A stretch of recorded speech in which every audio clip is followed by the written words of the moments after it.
One में सार, वीतराग विज्ञानता।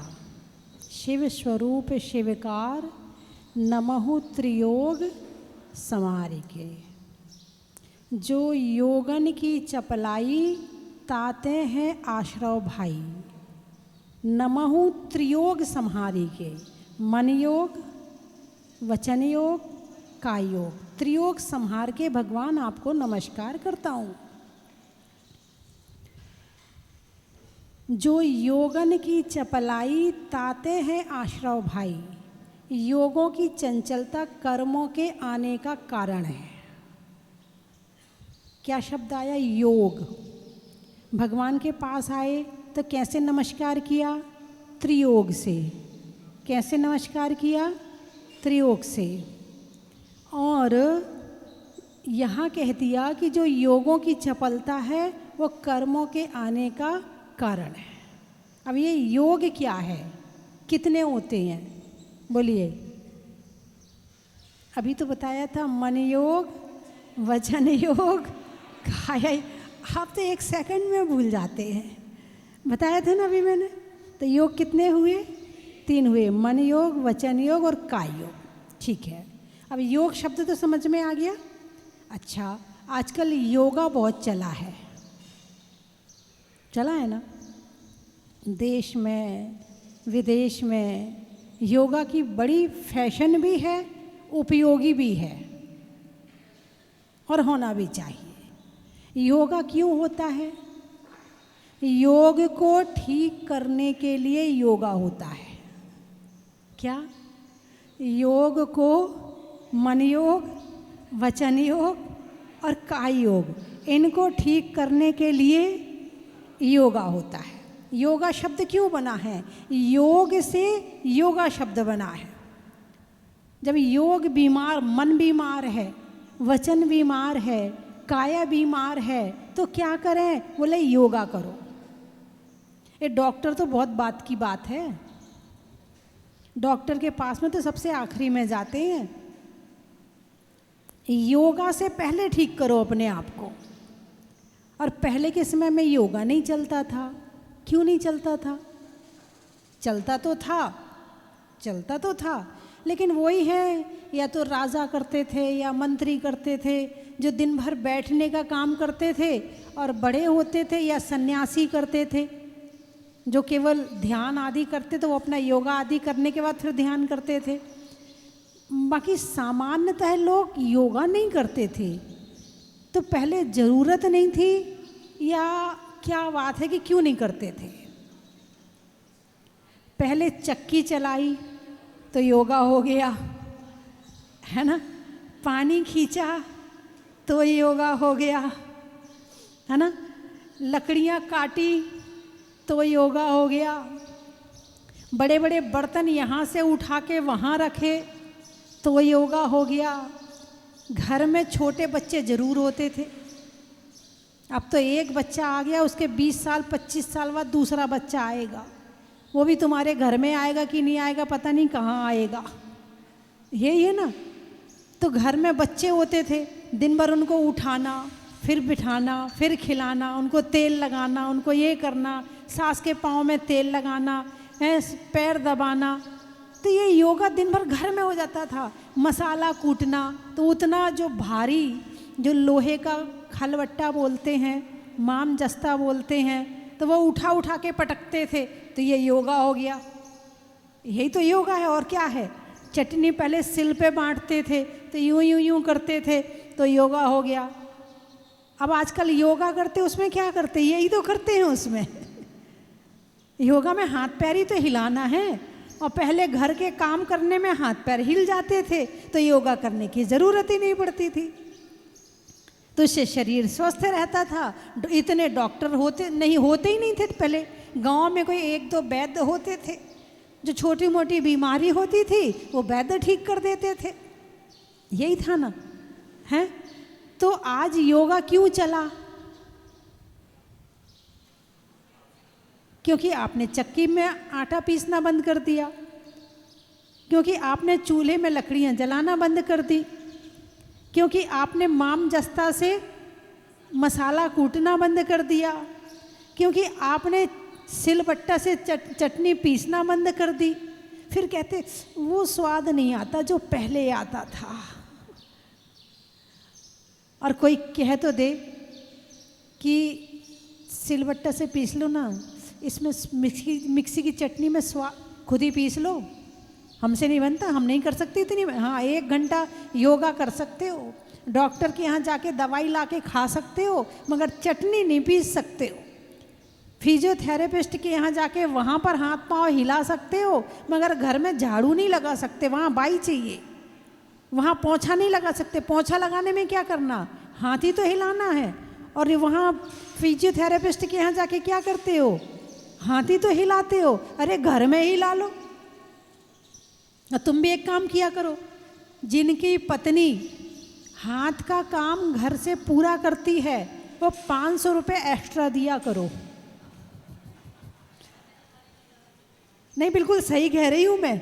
उससे 2 फायदे होंगे, एक तो उनका शरीर ठीक रहेगा, दूसरा उन्हें डॉक्टर के यहाँ जाने की जरूरत नहीं पड़ेगी, तीसरा वो दिन भर आपसे मेरा ये दुख रहा, मेरा ये दुख रहा, मेरा ये दुख रहा, इस टेंशन से बच जाओगे।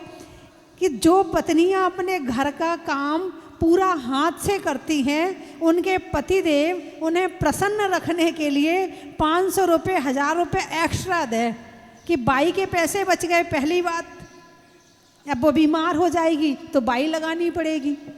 बोलिए हाँ या ना।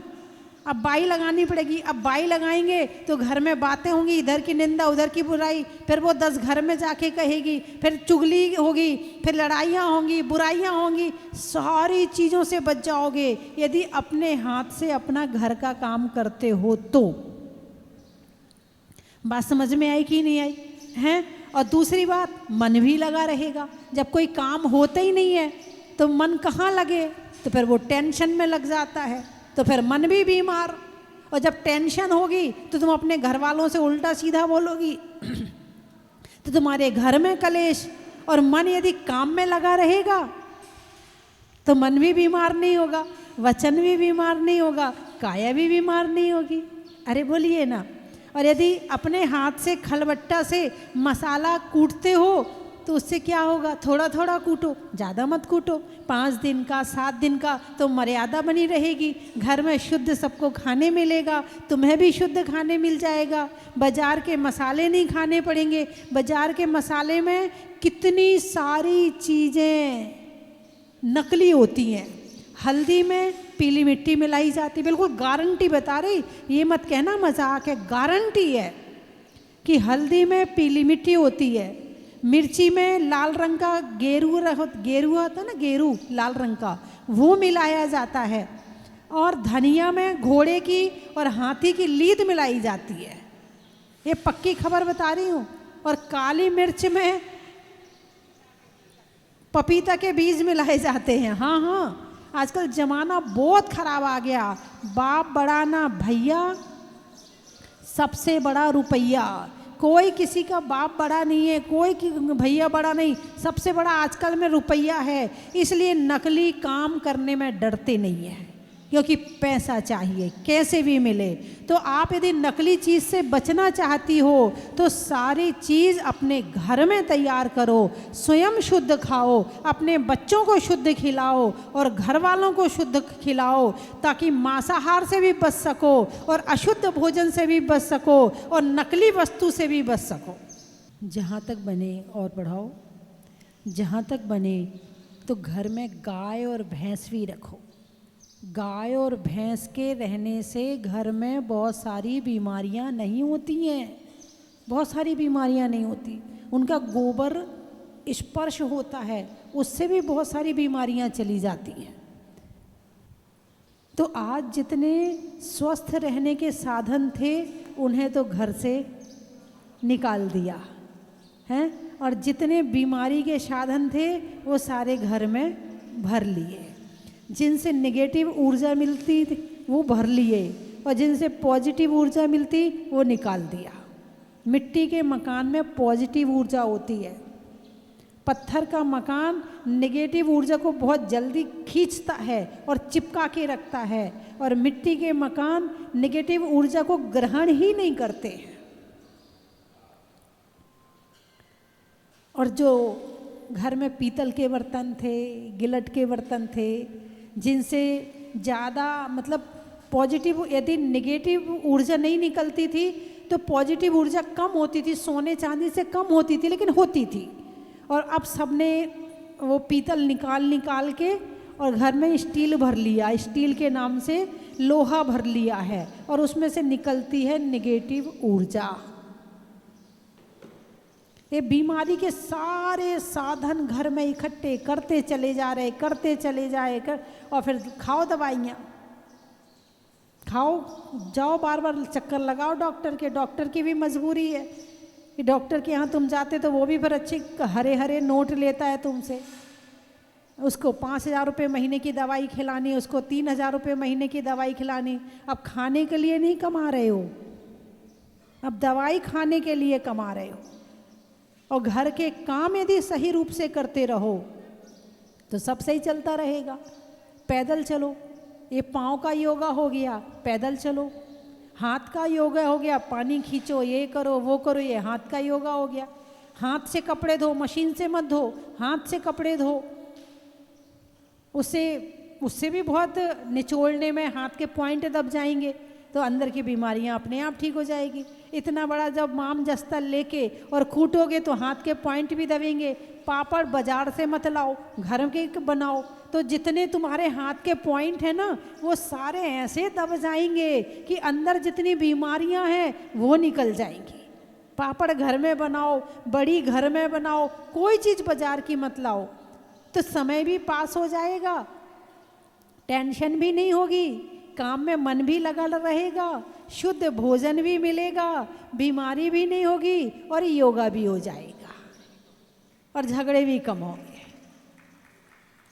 यानी यदि आप अपने घर का काम अपने हाथ से करते हैं तो किसी पर एहसान नहीं कर रहे हैं, ये तुम्हारे लिए अच्छा है, तुम्हारे शरीर के लिए अच्छा है, ये किसी पर एहसान नहीं है, ये खुद पर एहसान है।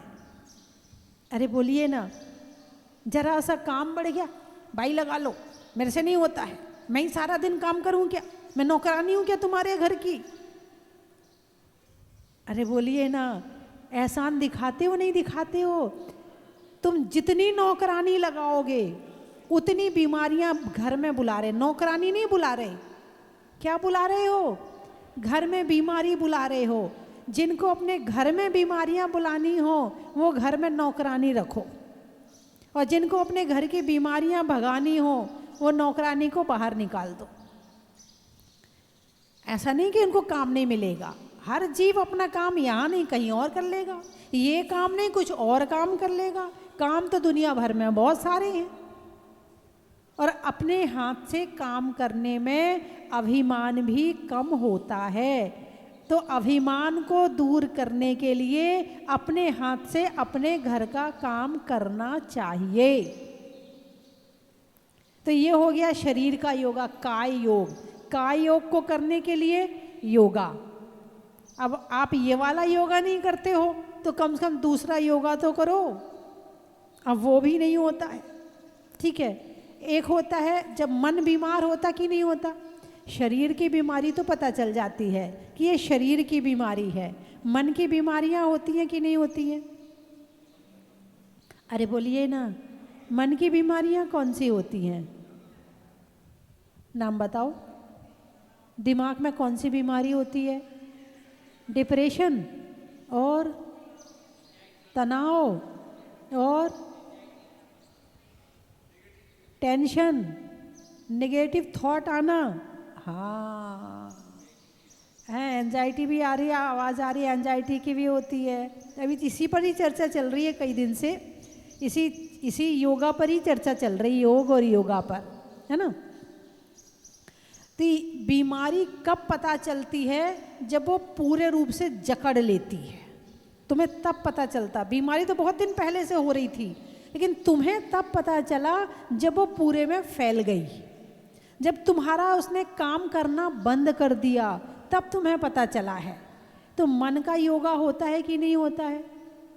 अरे बोलिए ना, क्या होता है बताइए? मेडिटेशन। बच्चे कह रहे हैं मेडिटेशन, बिल्कुल ठीक, बिल्कुल सही कहा आपने।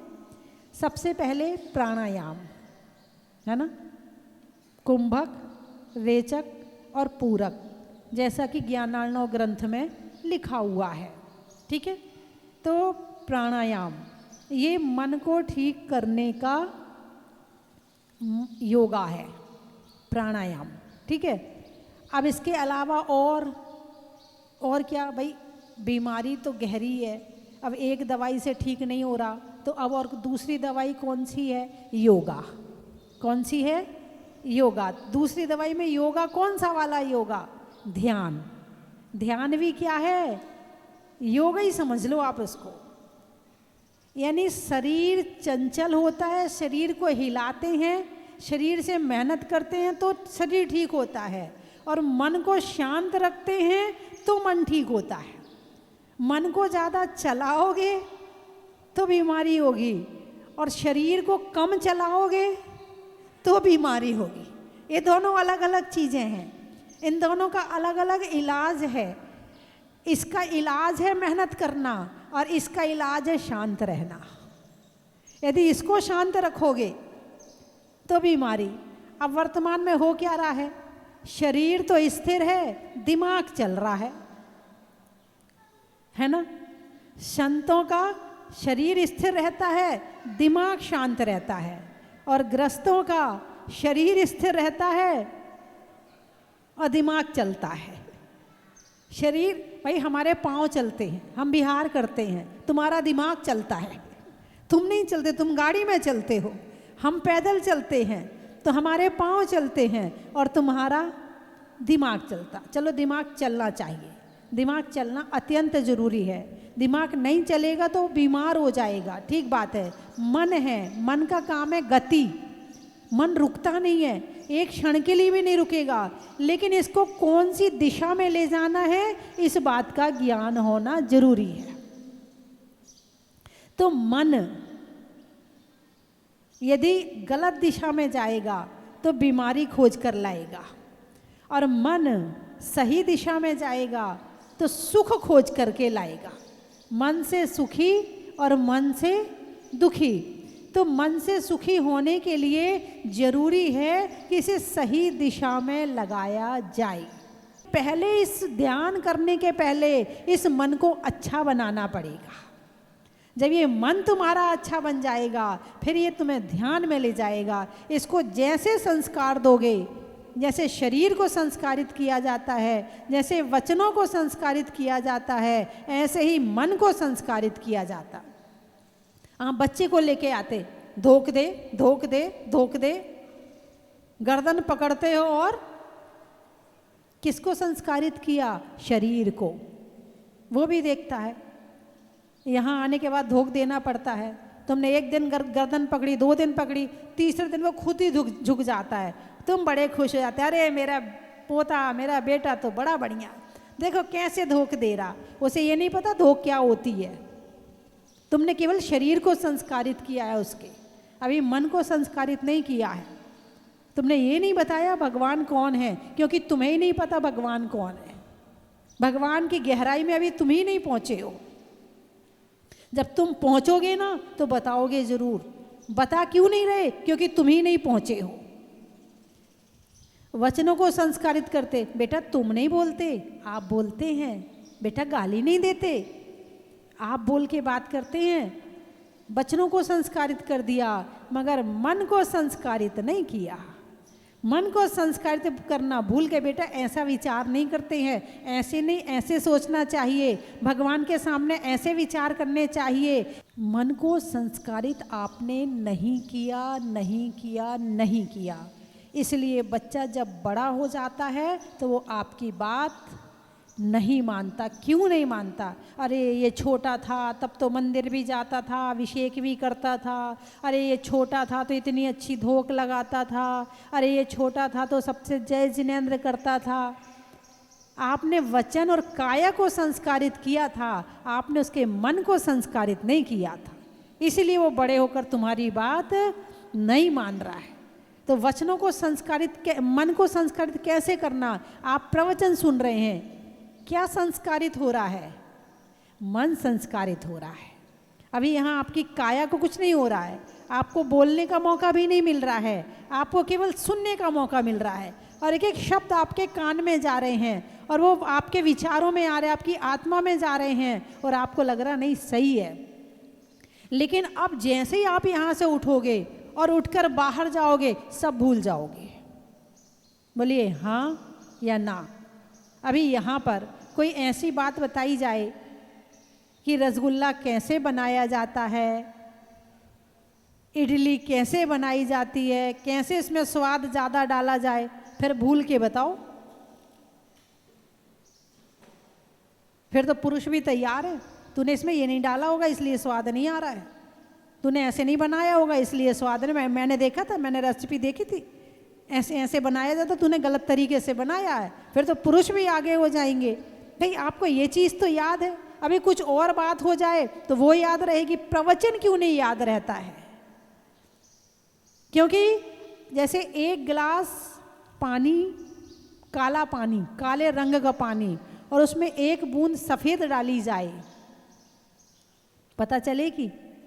नहीं चलेगी। बस ये तुम्हारे 23 घंटे के विचार और एक दिन एक समय का ये जो सफ़ेद प्रवचन वो डाल दिया, वो उसमें कहाँ मिल गया पता ही नहीं चलता है। अब करना क्या है? काले को कम करना है और सफ़ेद ज़्यादा डालना है। फिर देखो आप कैसे भूलते हो। आप भूल ही नहीं सकते कि मैंने क्या कहा है। अक्सर लोग कहते हैं ना हम भूल जाते माता जी, बस याद तो बहुत करते हैं मगर याद ही नहीं होता है। माता जी हमारी तो बुद्धि खराब हो गई। बुद्धि नहीं खराब हो गई, बुद्धि कहीं और लगी हुई है। मैंने एक बार और बताया था, एक अम्मा जी आई, बोले माता जी कुछ मंत्र वंत्र दे दो, याद नहीं होता है। इतना स्वाध्याय भी कर लेते, सब कर लेते, आधा घंटा स्वाध्याय करते हैं, जिंदगी भर से पूजा कर रहे, वो पूजा याद नहीं हुई आज तक। सारी जिंदगी से पूजा कर रहे, वो पूजा याद नहीं हुई। तो मैंने कहा चलो मंत्र तो मैं दे दूंगी, पहले आप ये बताओ कि आपके घर में आपके कितने बच्चे हैं?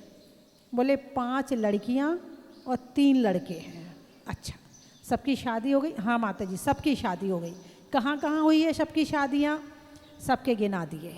फिर मैंने कहा फिर तो नाती पोते भी होंगे? सबके गिना दिए। एक बड़ी के 2 हैं, छोटी के 3 हैं, इसके 2 हैं, उसको 1 है। मैंने कि सबके नाम भी होंगे? उसका ये नाम है, उसका ये नाम है, उसका ये नाम है।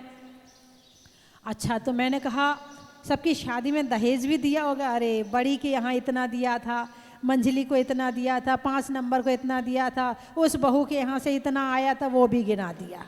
मैंने कहा अम्मा जी अभी तो आप कह रही थी आपको याद नहीं होता है, हैं? क्या कह रही थी? क्या कह रही थी? याद नहीं होता? आपको तो बहुत सारी, अभी तो मैंने शुरुआत करी है। अभी तो हम अड़ोसन पड़ोसन की पूछ लें, अभी देवरानी जेठानी की पूछ लें, अभी तुम्हारी सास की कहानी पूछ लें, अभी तुम्हारे और रिश्तेदारों की कहानी पूछ लें, बहुत कुछ याद होगा। बोले हाँ। मैंने कहा धर्म की बात याद नहीं होती है? तो जहाँ रुचि होती है वो चीज़ याद होती है, और जहाँ रुचि कम होती है वहाँ याद नहीं होता है। तो आप रुचि पैदा करो, आत्मा के प्रति समर्पण पैदा करो, परमात्मा को जानने का प्रयास करो। जो परमात्मा को जान जाएगा वो अपनी आत्मा को जान जाएगा, और जो परमात्मा को नहीं जानता है वो अपनी आत्मा को नहीं जानता। और जिसने आत्मा और परमात्मा को नहीं जाना है उसकी धर्म में रुचि हो ही नहीं सकती है। अभी आप जो धर्म करते हैं वो किस लिए करते? मेरा घर सुखी रहे, मेरे बच्चे सुखी रहें, ज़रा उसका सीए हो जाए, ज़रा उसकी इंजीनियरिंग हो जाए, उसकी शादी हो जाए, मेरी बहू आ जाए। अभी आप धर्म इसलिए करते हैं। जब आत्मा और परमात्मा को जानेंगे तो धर्म आत्मा के लिए करेंगे। उस दिन आप कहना कि हम भूल गए, वो चीज़ सीधे आत्मा में जाएगी, आप भूल ही नहीं सकते। अरे बोलिए ना। तो मेरी बात आपकी समझ में आ गई? तो मन का योगा क्या है? भक्ति, पूजा, ध्यान, स्वाध्याय, प्रवचन, सेवा, जाप, ये क्या है? ये मन का योगा है। जो पूरे भाव के साथ में इतने काम करता है उसका मन हमेशा ठीक रहता, उसे डिप्रेशन की बीमारी नहीं होती, उसे एंजाइटी नहीं होती, उसे तनाव नहीं होता, उसे चिंता नहीं होती। और जो ये नहीं करता है वो मानसिक बीमारियों से परेशान होता, और जिसका मन बीमार है उसका पूरा शरीर बीमार है। और बीमारी का एक ही इलाज है, योग को ठीक करने के लिए योगा। शरीर का योगा, मन का योगा और वचन का योगा है मौन रहो। बहुत बोल लिया। एक बहन जी आई, माता जी हम बोल नहीं पाते हैं, कुछ बता दो। मैंने कि ज़िंदगी भर बोला क्या किया, क्या मिला, अब चुप रहो।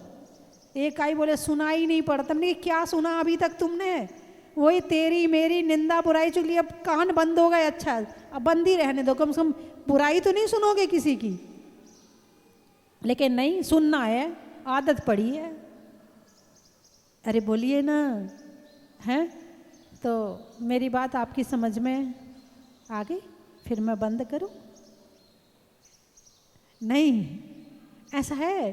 कल का प्रवचन में देखो, मैं आपके साथ रहती हूँ, रहती कि नहीं रहती?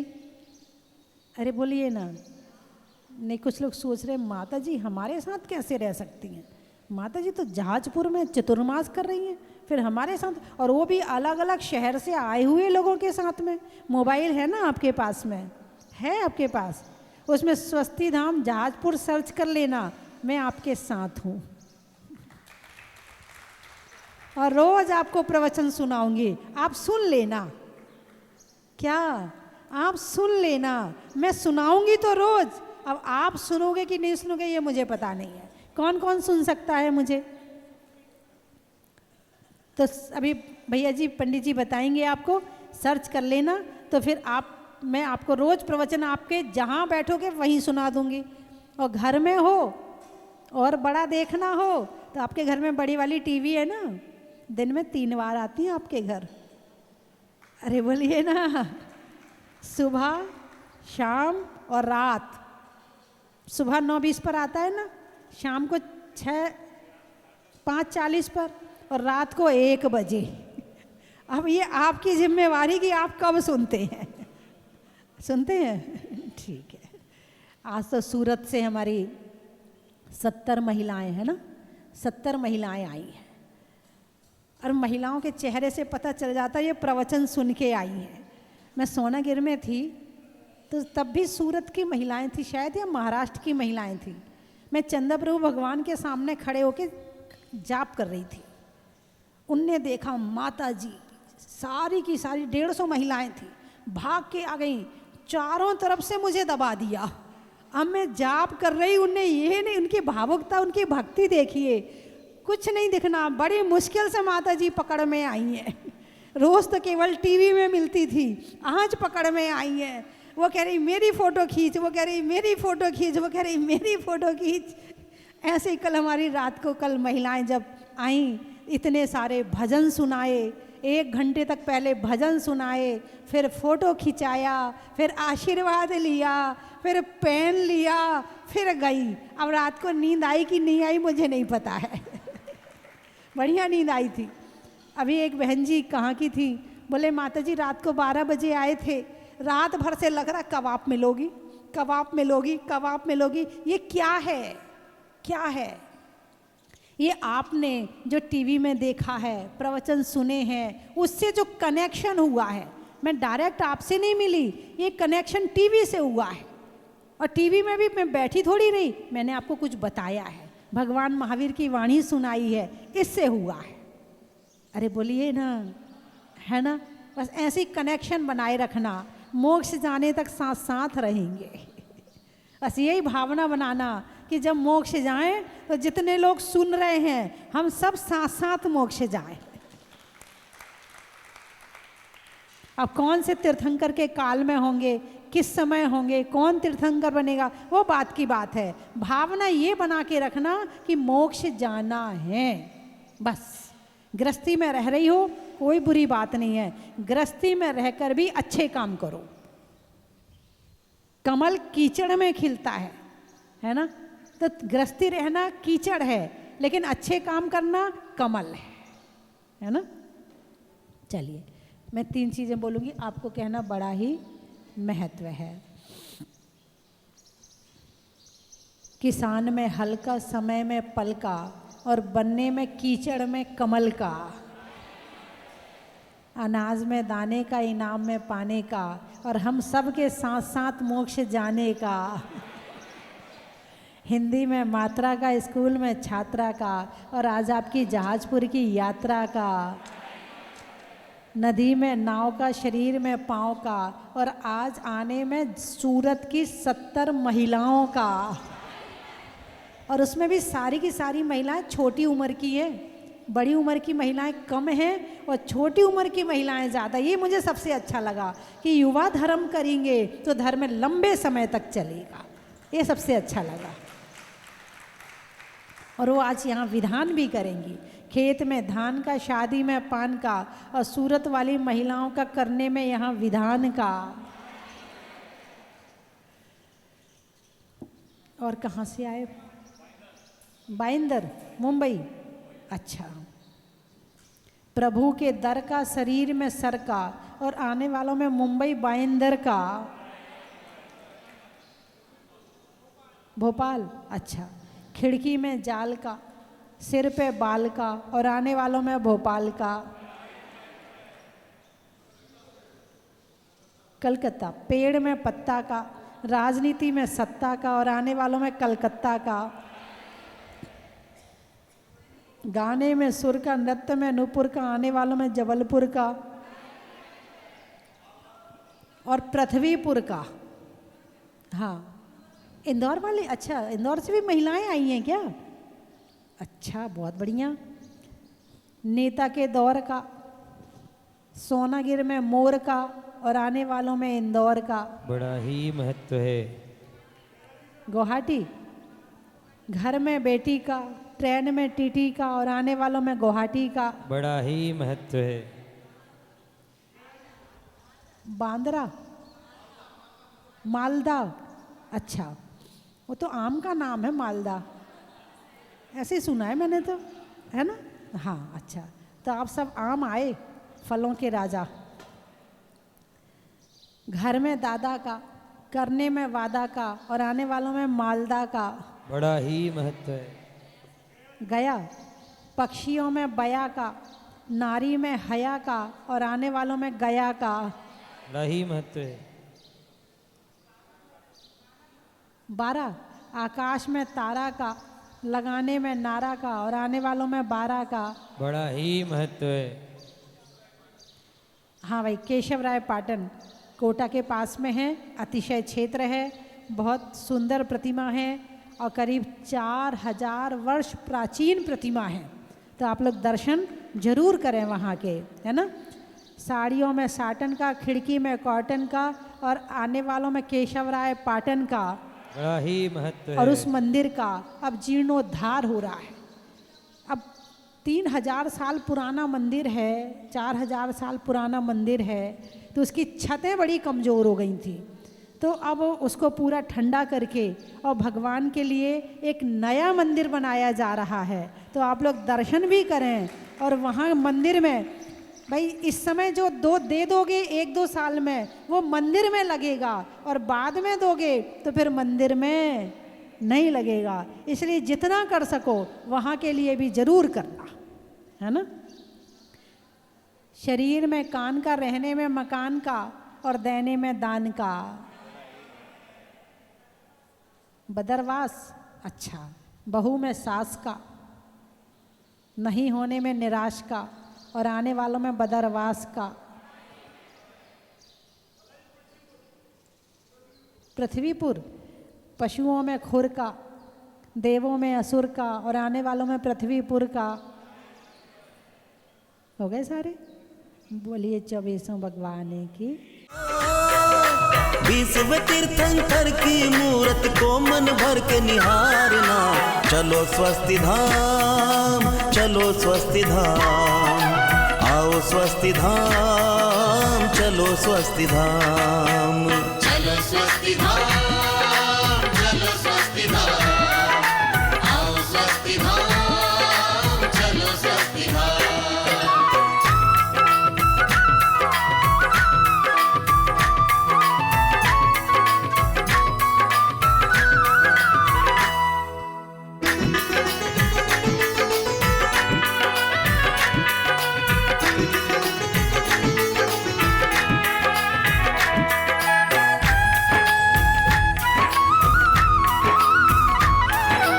मंगलवार को मंगलकारी मंगल करने कंचन की थाल को सजाओ रे आज, रत्नों की थाल को भर लाओ रे आज।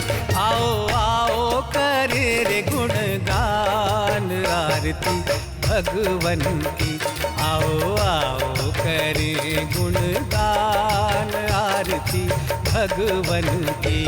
आओ आओ करे रे गुणगान आरती भगवन की।